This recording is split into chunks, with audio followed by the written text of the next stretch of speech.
Welcome to Basic Electronics video lectures. Now today we will discuss Unit 4 Operational Amplifier. So first we will discuss what the block diagram of operational amplifier, and we see the symbol, pin diagram and all. Now in the Unit 2 we have discussed the CE amplifier, where the amplifier means what? It takes the small signal and it increases the strength of the signal, that is called the amplifier. But coming to the CE amplifier, if you wanted to change the gain, it will be very difficult. So we have to change the complete circuit design.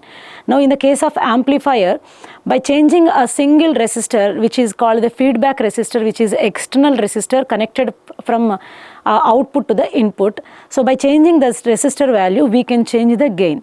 So now here the name is operational amplifier. By using this amplifier, we can perform so many mathematical operations like addition, subtraction, integration, differentiation, log, antilog and so on.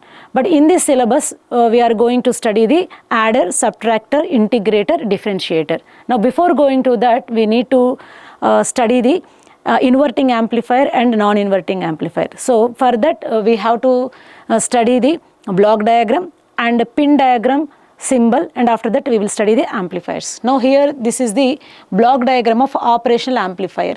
Now it is having the 4 stages. The first stage is input stage. Now if you see here, 2 inputs are there. So operational amplifier is having the 2 inputs. One is inverting input and another one is non-inverting input. So now inside this input stage, it is having the differential amplifier. What is differential amplifier? Now here I am drawing. Please see. Now this is the transistor. Now here also one more transistor is connected. Now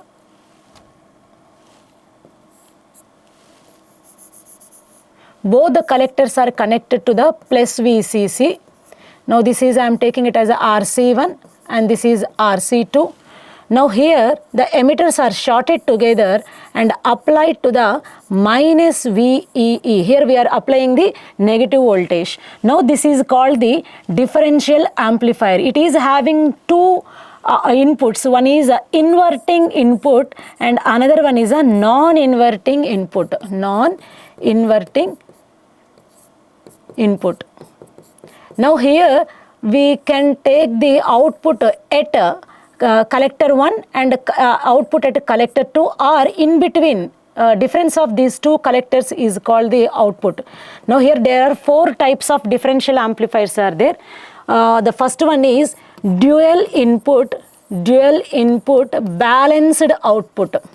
Balanced output means, now here you can see 2 inputs are there, and if we are taking the output in between, now we are taking the output difference of these 2 collectors, that is called the balanced output. And the second one is dual input unbalanced output. Means what? Now here instead of taking the between 2 collectors, any single collector output is taken, that is called the unbalanced output. Now the third one is single input balanced output. Balanced output means here instead of giving the 2 inputs, only one input is applied and the output is taken between 2 collectors. The difference of 2 collectors is the output. Then the fourth one is single input and unbalanced output. So we are applying the voltage to the single input, either this input or to this input, and our output is taken at any one of the collector. These are the 4 different types of differential amplifier. Now coming to the input stage, in this stage, now here we are using the dual input. 2 inputs are there, and if you see, so 2 outputs are also present. Means what? Dual input balanced output differential amplifier is here, and it will amplify the signal strength. And after that, that signal is after the amplification. Now here if we are taking the balanced output, means what? It will reject the noise. If any noise is present at both the inputs, it is taking the difference of that signal output. Means what? So if the same signals are present, that signal will be cancelled. So this differential amplifier mainly we are using to eliminate the noise. So if noise is present both at the bases, then that noise is cancelled and the signal is amplified. That amplified signal is applied to the next stage, that is called the intermediate stage. Now in the intermediate stage, we are using the dual input unbalanced output, the second one we are using. So that's why here what, at any one of the collector we are taking, output we are taking at any one of the collector, and that is, now here this intermediate stage is connected directly to the first stage without any coupling capacitor. So DC is added. So now here the DC level of the signal is changed, it is changed. That's why by using the level shifting stage we are removing the DC. Means what, again we are now here if AC signal is there, that signal reference line is changed. Now here instead of the 0 reference line, it is jumping, some DC is added because of the direct coupling. This intermediate stage is coupled directly to the input stage, so DC is added. That DC is eliminated by using the level shifting stage. So again this DC is removed, again the signal reference signal reference is taken at the 0 point. Now this is the level shifting stage. It is changing the level of the AC signal. And after, now here these two are used for the voltage gain purpose. So after amplification, here the amplification is not sufficient, that's why the signal is sent to the intermediate stage. Now in the intermediate stage again the gain is improved, but here it is voltage gain is improved. Now this signal is, now after changing the level, again that signal is applied to the output stage. Now here in this output stage we are using the complementary symmetry push-pull amplifier, which is used for the amplification of current, or you can say that power, total power. Already voltage is improved, voltage is increased. Now here if the current is increased, means what, overall power we are trying to increase by using the output stage. And also here this output power amplifiers are used to match the output. Now whatever the load we are taking to match the matching the load also, so we are using this output stage. Now this is about the 4 different stages. Here this is the differential amplifier balanced output for amplification. So further to increase the gain we are using the intermediate stage. In this stage we are using the dual input unbalanced output differential amplifier. Because this intermediate stage is directly connected, so DC level is DCs are added to the signal. To remove the DC or to change the AC signal level, so we are using the level shifting stage, and the output stage is to increase the power. To increase the power and also to match the load, we are using the output stage. Now this is about the block diagram of operational amplifier. Now we will see the pin diagram and symbol. Now this is the pin diagram. So this operational amplifier is 8-bit 74, IC name is 741, and it is a 8-pin IC. Now here you can see the ICs, now numbers, the pin number 1 is offset null, pin number 2 is inverting input, pin number 3 is non-inverting input, pin number 4 is negative supply. In the differential amplifier we have seen that minus VEE plus VCC, inverting amplifier, non-inverting amplifier. So here you can see 2 inputs, inverting input and non-inverting input.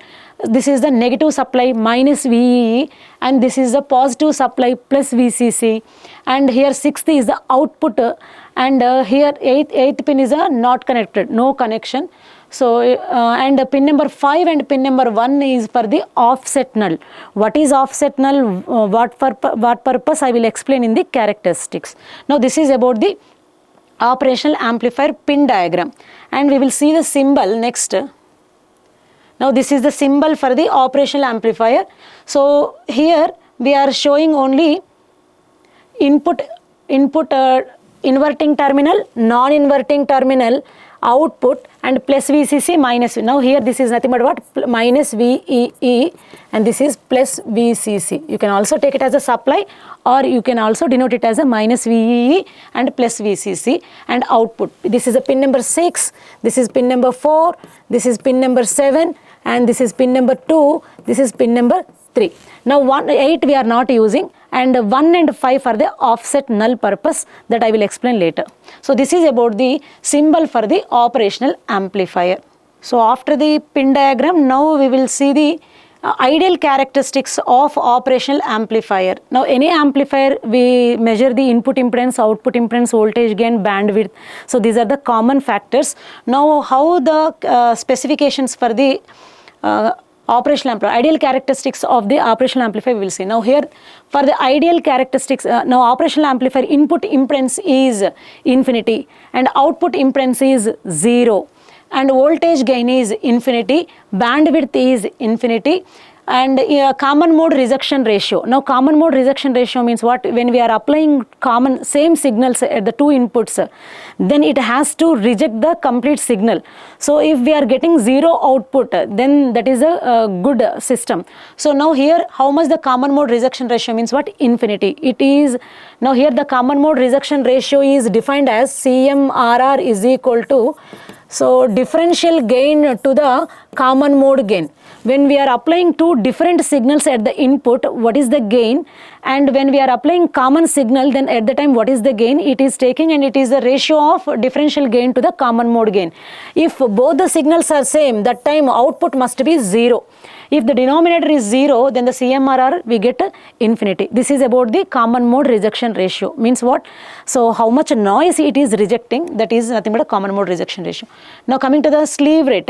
So how much faster the system? So slew rate is nothing but what? Rate of change of output with respect to with respect to time. It is nothing but what? Slew rate is equal to dV out divided by dt. So how much faster the system, that is indicated by the slew rate. It is infinite means what? Immediately output is changing. Now 0 offset. So offset is nothing but when we are not applying any input voltage. Now V1 is equal to V2, or both the signals, both the inputs are same.